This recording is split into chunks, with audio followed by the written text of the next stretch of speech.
that all officers in my office be sent on compulsory leave. Last night, all vehicles assigned to officers who work under me were impounded to cripple the office of the Deputy President. I don't understand this level of viciousness to a man who have been your deputy, who helped you to become president, irrespective of whatever he has done.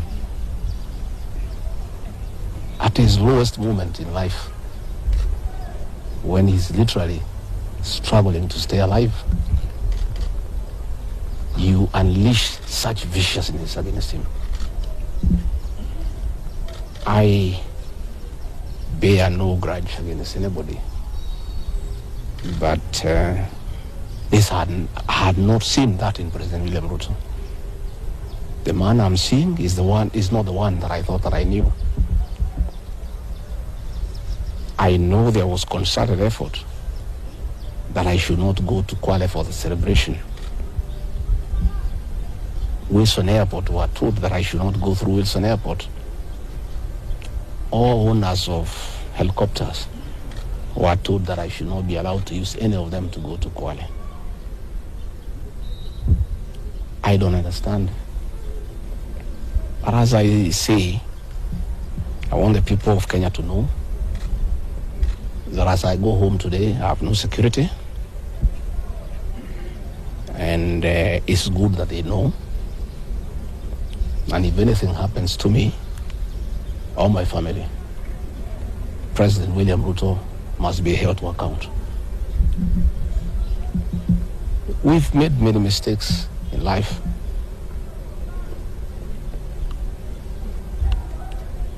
And we keep on learning. I trusted President William Ruto. The people of the region where I come from, the Mount Kenya region, trusted him. In fact, as we were preparing to go to office, nobody else trusted him. Musalia Mudavadi demanded that they must sign an MOU with him, which they did. Moses Wetangula demanded that they must sign an MOU with him, which they did. Amason Kingi demanded the same. Alfred Mutua, everybody else. I'm the only man who trusted him. Verbally, because we are Christians, we used to go to church together. And as a Christian, I believed a fellow Christian that he would never betray me or my people. For the last 1 year, it's been very difficult for me. But I'm a very persevering man, very enduring. And what happened on Thursday is a culmination of continuous persecution and stress for a year. And when I look at it, probably it is history repeating itself. That President William Ruto wanted to take me the route President Daniel Moi took Kenneth Matiba. He pushed Matiba up to getting a stroke and eventually dying. When I look to what the president is doing to me, especially now when I'm in hospital, crippling me, treating me like an animal, I think he wanted to take me the Matiba route. But God is gracious. It didn't happen that way. I hear many of his people are calling here asking whether I'm dead, whether I'll survive, whether I'll recover. They were celebrating. It's the most unfortunate thing that has ever happened in this country. That you can be so vicious to a man who helped you to be president. And the crime of this man, telling you the truth. Don't evict people without compensation, Mr. President.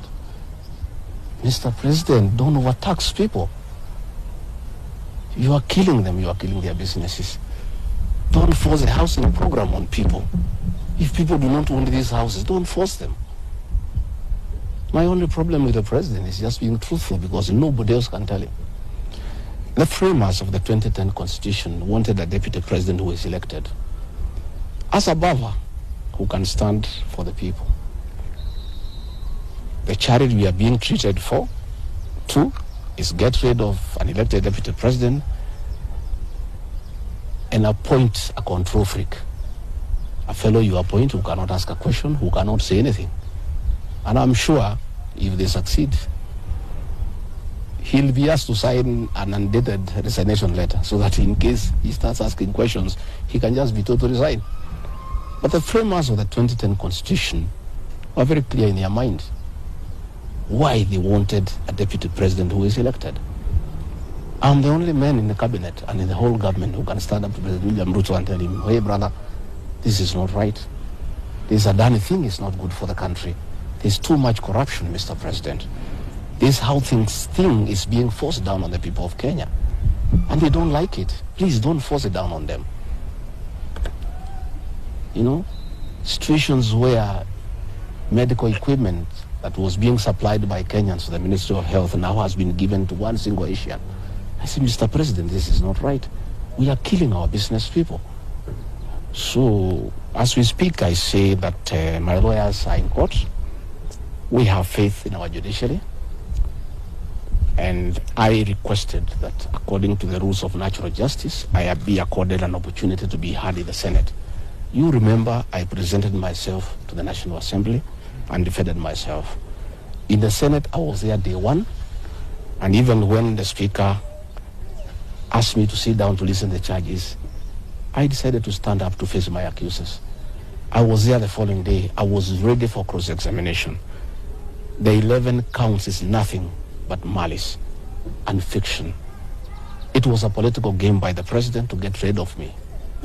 And looking at it, I don't think the president had any intention of ever working with me. I think he just needed me to help him win the election because of my mobilization capacity and the faith the Mount Kenya region has in me. So I should have been given an opportunity. I have asked my lawyers and they have told me the motion was not time-bound. What is time-bound is a select committee that should work for 10 days and then report to plenary. That committee was never constituted. So this matter should have continued and waited for me. I was ready for cross-examination so that I answer those 11 counts one by one. And I'm sure, had I been given that opportunity, I would have persuaded the senators otherwise. I was not given that opportunity.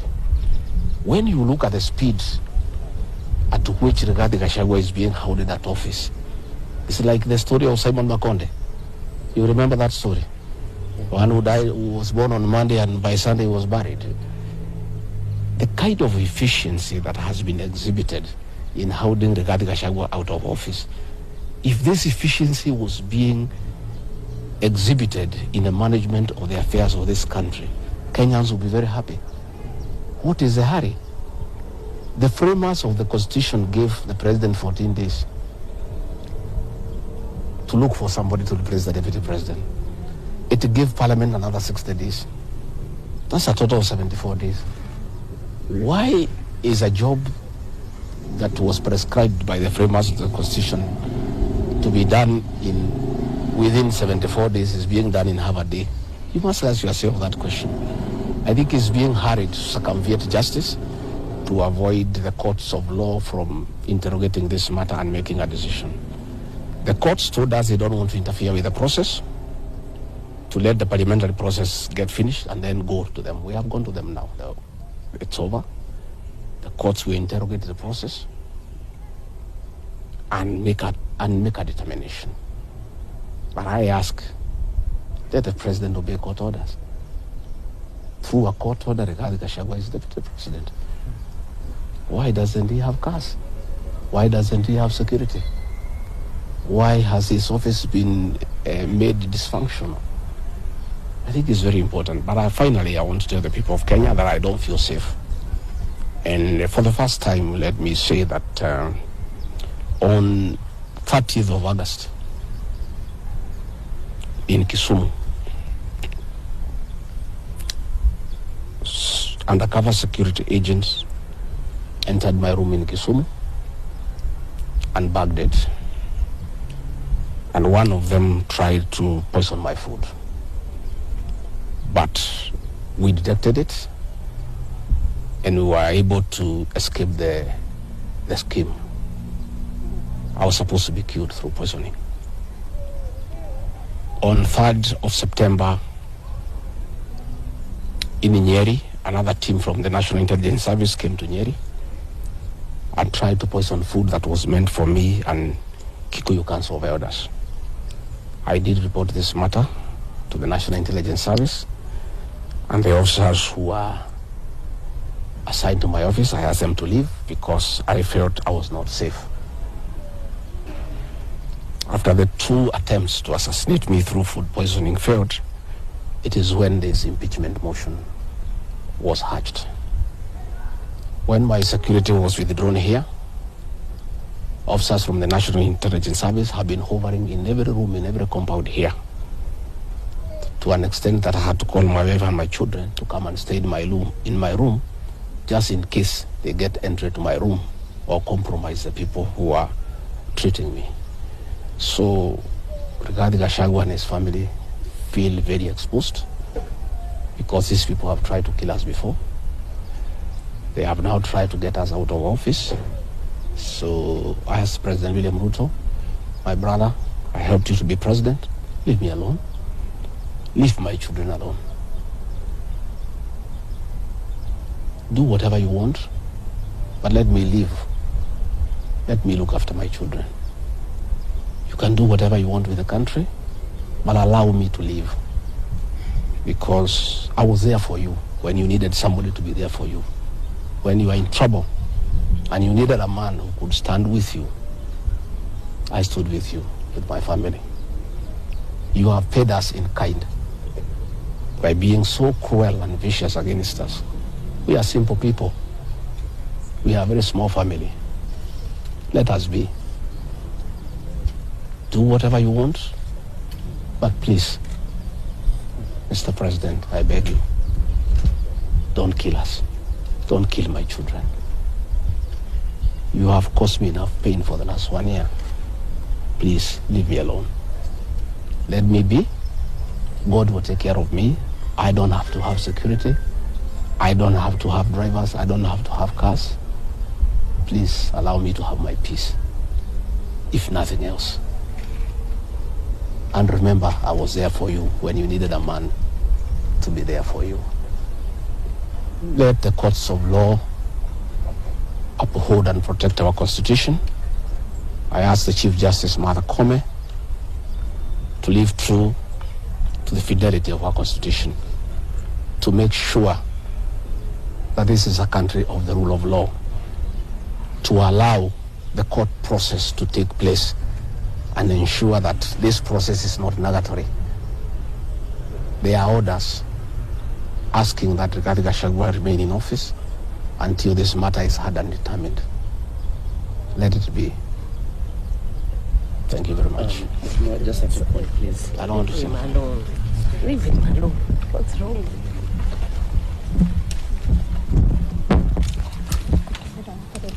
It's pain.